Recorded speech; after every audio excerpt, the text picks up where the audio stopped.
Once upon a time, all the lands were fraught with persistent pain. So widespread was this affliction that 1 in 4 people experienced it. The pain lasted for more than 3 months. It shadowed their daily lives, held them back from everyday activities, and the interventions they tried proved useless.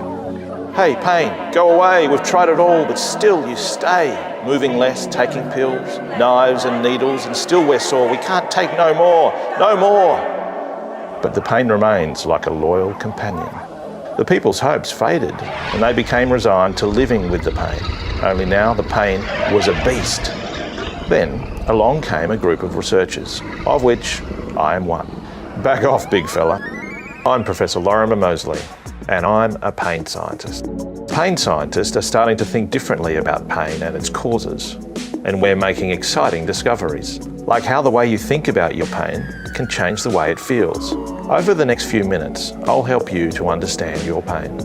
Understanding is important because it can change how much things hurt and how much your body can do, and it can help you to tame the beast.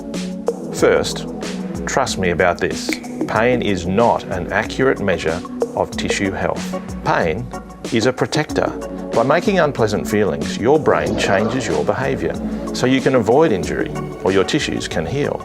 Sometimes pain is not helpful, like phantom limb pain. You don't expect a missing limb to ache, but it does, and the pain is very real. So how do we explain this? Well, pain is a warning signal from your brain that depends on credible evidence to say your body needs protecting. Sometimes pain's too protective and you get unnecessary warning signals. Pain scientists now understand that there are many ways our nervous system ends up producing unnecessary warning signals. Take conditioning, for example.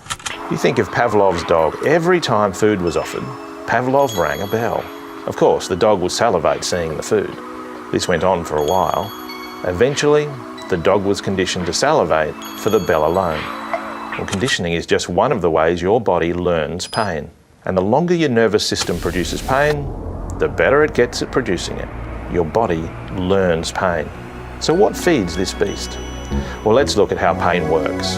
In your body's tissues, there are specific neurons which normally only respond to harmful stimuli, whether mechanical, chemical, or thermal. When they are activated, they send a warning signal to your spinal cord, which can in turn send a signal to your brain. This activity in neurons is called nociception, and it's happening all the time, but only sometimes results in pain. Most of the time, the brain protects you with other things, like movement.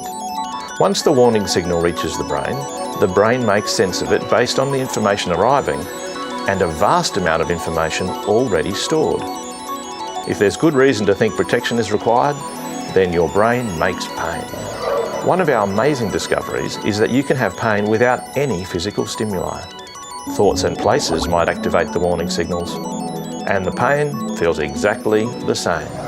But it's not just your brain. Your spinal cord also learns how to generate unnecessary warning signals. So how do you know when your nervous system is learning pain? You may notice your pain spreads or comes on without warning. Your body feels odd and it's hard to move properly. Your pain changes quickly with your mood and small annoyances can set it off. Old injuries start to hurt again. You're more sensitive to stimuli. And the longer the pain goes on, the more all of this occurs. The old way we understood pain could not explain these things and left many sufferers feeling like no one believed it was real. Or for it to hurt so badly, there must be a major tissue problem. But we now know how persistent pain happens. So how can you tame the beast? Pain is a very personal thing. There's no one-size-fits-all solution. And while you probably have well thought out coping strategies, it's time to take a new approach to dealing with and reducing your pain. One that focuses on retraining your pain system.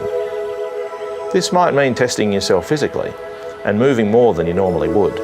Being honest about your current attitudes and beliefs can also help, as can asking your health professional new questions. How do I know if my pain system is being overprotective? How do I retrain my pain system to be less protective? How do I know if I'm safe to move? So be brave and have hope, because it is possible to tame the beast. Visit our website for more information and questions to ask your health professional. tamethebeast.org